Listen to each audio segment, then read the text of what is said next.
Today is Friday, September 11th. Welcome to this edition of Nevada County Now. Today's episode, we're talking elections, national forests, restaurants, and more. Hope you'll join us.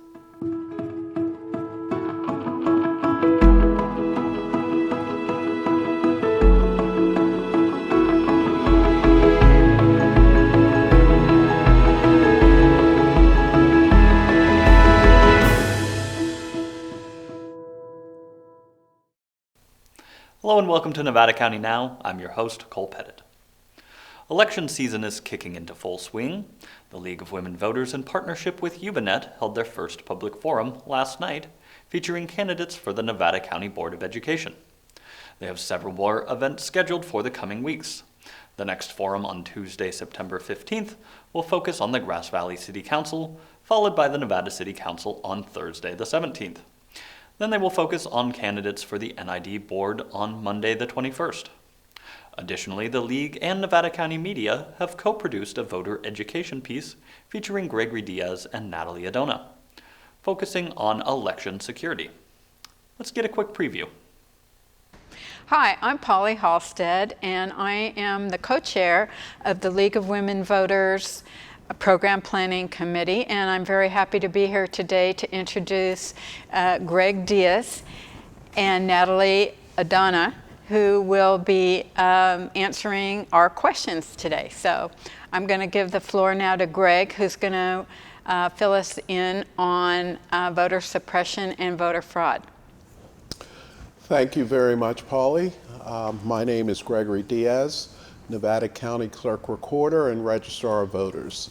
I've been in this position since 2007, and right now Nevada County is considered a voter choice county where we mail ballots to all registered voters, and we also have vote centers that are open for 4 days preceding Election Day and Election Day. This program is going to center on voter fraud and voter suppression, and I'd like to just take a few minutes to establish a little background, make sure we're all talking about the same thing. I'd like to first talk about voter fraud. I define voter fraud as voter impersonation, one person trying to impersonate another person at the polling place. A lot of times voter fraud occurs when people are registering in multiple states or registering in multiple counties. Voting multiple times, that's voter fraud. If someone is trying to put in 3 ballots, or voting when not qualified to do so, such as a non-citizen or a convicted felon. That's how I describe voter fraud, and I think it's useful. Make sure we're all on the same page. I have an article I put in the Union newspaper August 18th, and voter fraud is just so rare across the United States and has been for 20 years. Right now, I have a number, 0.00006% of all mail ballots cast. They have found an instance of voter fraud. 2 weeks later, another citizen from our county, Lang Waters, he talked about voter fraud. His number is 0.00095% of voter fraud. The point is, it's so rare, it's almost, I think it's rarer than getting hit by lightning. When I'm out in the community, we live in such a nice county, rural county, I just don't hear people really concerned about getting hit by lightning. Right? It's not a topic that comes up. So I'm a little perplexed sometimes when I hear about the concern with voter fraud. It's just not going to happen, and in Nevada County, it's just not going to happen. It's akin to getting hit by lightning. So with that being said, our wonderful assistant clerk recorder, Natalie Adona, will field most of your questions, and thanks so much for having us. Thank you, Greg. That was really fantastic because I really learned a lot in that short talk you gave, things I didn't know before, so thank you for that. And hi, Natalie. Hi. So I'm going to just go down the list of questions here, and here we go. Sure. Have you been in communication with our Nevada County Post Office regarding problems that may hamper delivery of the ballots? Are you confident in our local mail service?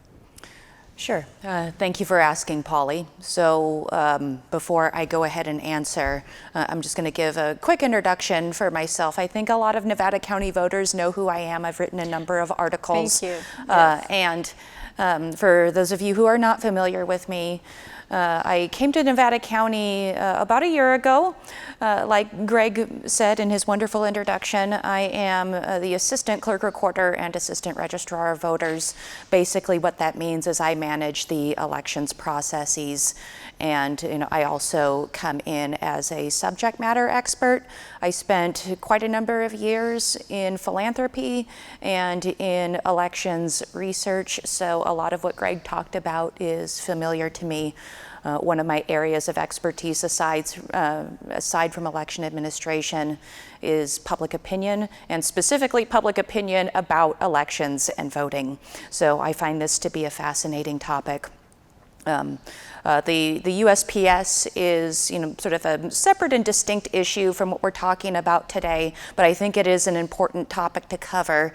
And the short answer is yes, we are in contact with the United States Postal Service, specifically the distribution center over in West Sacramento, which is the hub for all of our mailings. So although we do keep the Nevada County Postmaster informed of what we're doing, for example, we give them copies of what the envelopes are going to look like and what some of the key deadlines are. We have weekly meetings with the United States Postal Service to keep abreast of the latest news and to make sure that we're all on the same page, because this is quite a big election, and unlike other elections, we think most people are going to be voting by mail, even more so than they normally do. So in California, you have around 2/3 of voters normally who are voting by mail. We expect quite a large uptick because of COVID-19. Look for the full interview coming soon, and be sure to visit the League of Women Voters website to get registered for their upcoming forums. We'll continue our election coverage with a look at the race for the Truckee Tahoe Airport District. For more, let's turn it over to Sonora Slater. Thanks, Cole. The Truckee Tahoe Airport District was founded in 1958 and has been operating as a safe facility for pilots, visitors, and community members ever since. They pride themselves on their pilot safety and community programs, in addition to high-quality, energy-saving facilities. The Board of Directors of the airport offers oversight and leadership to the district, and this year there are 5 candidates running for 3 open full-term seats. 2 of the candidates, Teresa Odette and Rick Stevens, are incumbent. Rick Stevens has lived in Truckee for over 10 years and was first elected in 2016. He graduated with a Bachelor of Science from Cornell University and a Master of Business Administration from Stanford University. Over the course of his first term, he worked to find solutions to neighborhood noise and annoyance, and supported increasing the district's contributions to community scholarships and partnerships. If re-elected, he will seek to continue focusing on the district giving back to the communities it collects property taxes from, through community partnerships, transportation, recreation and trails, the environment, and affordable housing. Teresa Odette is a longtime North Tahoe local who loves the outdoors, and she feels a strong connection to Truckee's natural beauty. She completed her studies at California State University, Sacramento, going on to forge a career in the mortgage industry. She was elected to the Tahoe Airport District Board in 2016, as well as having served as a director on the North Tahoe Fire Protection District for 2 terms. She has also run her own business in Tahoe City for over 15 years. The other 3 candidates are David Diamond, Leigh Golden, and Ken Ronson. David Diamond is a pilot member of the district and has been a full-time Truckee resident since 2014.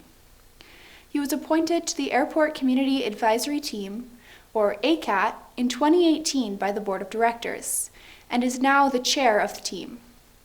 In the past, he led international marketing and education teams, and currently flies volunteer rescue missions for Pilots in Pause and other organizations. He wants to focus on noise reduction, creatively exploring the full benefits of the district's control tower, and making sure tax dollars are spent with the long-term benefit of the community in mind. Leigh Golden and Ken Ronson have similar visions for the district, and as such have created a joint campaign website with information about themselves and their goals. Leigh Golden started flying in 1975 and moved to Truckee in 1998. He is now a professional pilot with over 10,000 hours of experience, as well as holding airline transport pilot rating and having 40 years of experience as an airplane mechanic. He is also a pilot member of the district and joined ACAT in 2012. Ken Ronson is a 30-year Truckee resident, a pilot, a former Civil Air Patrol commander, and had a long railroad career.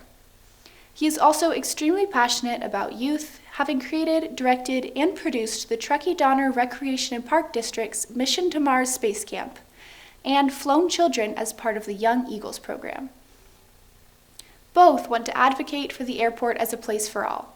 As well as seeking creative solutions for noise mitigation, they support ongoing and new partnerships with community nonprofits, agencies, and stakeholders.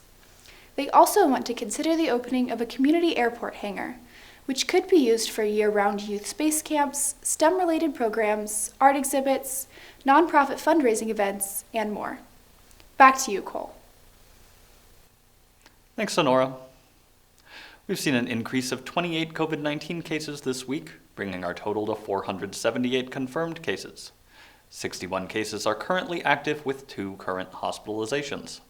17,969 tests have been performed, an increase of 593 tests this week. The death toll remains at 5. Visit mynevadacounty.com/coronavirus for the most up-to-date information available. Due to unprecedented and historic fire conditions throughout the state, the Forest Service announced Wednesday the closure of 10 national forests. This comes after previously closing 8 national forests on Monday. This means that all 18 national forests in California are now closed. Regional Forester Randy Moore said, "The number of large fires and extreme fire behavior we are seeing across the state is historic. These temporary closures are necessary to protect the public and our firefighters, and we will keep them in place until conditions improve, and we are confident that National Forest visitors can recreate safely. I ask all Californians and visitors to take these closures and evacuations seriously for their own safety, and to allow our firefighters to focus on the mission of safely suppressing these fires.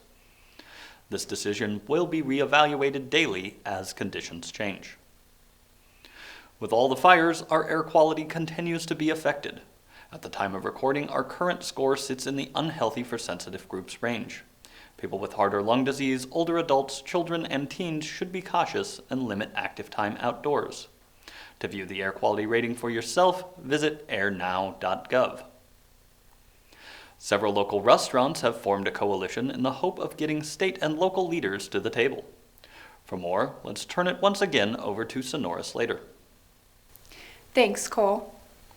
The Nevada County Restaurant Coalition was formed last week by several local restaurants, including Old Town Cafe, Sergio's Cafe, Friar Tuck's, and others, as a response to the emergency measures that have placed restrictions on businesses for months. Specifically, the coalition seeks to address the restrictions on indoor dining set by the state of California. Until recently, indoor dining was entirely banned, but new guidelines currently allow for 25% capacity indoor dining in Nevada County. The coalition seeks to speed up the reopening process locally, especially as outdoor dining is made harder by bad air quality and soon-to-come colder weather. Friar Tuck's, Sergio's Cafe, and Old Town Cafe were previously fined by the county for their non-compliance with state indoor dining regulations, and their licenses were suspended, but they were reinstated on August 4th after coming into compliance.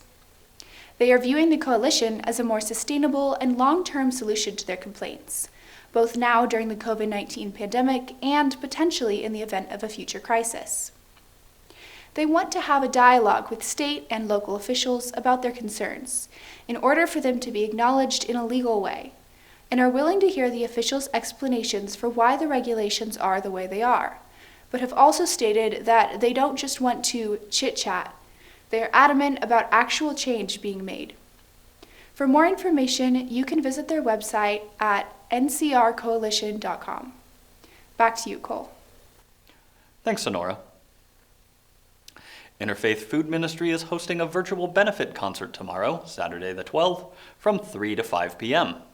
You can enjoy the free concert online featuring musical guests Boston Ravine, the Heifer Bells, and the Public String Band, and some special guests.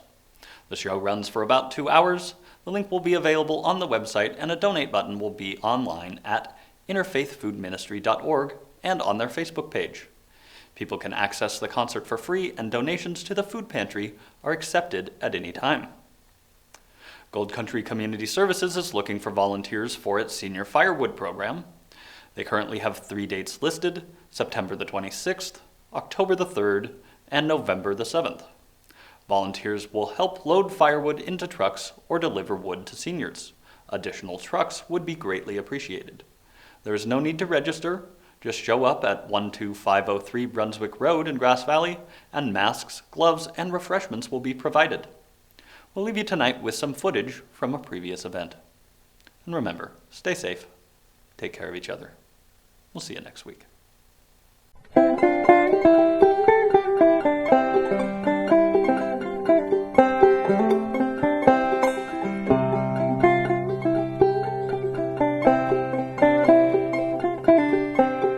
One of our goals as an agency is to bring that awareness that in our community there's still needs out there for firewood, especially in the senior population, and that as together as a community, we can meet that need.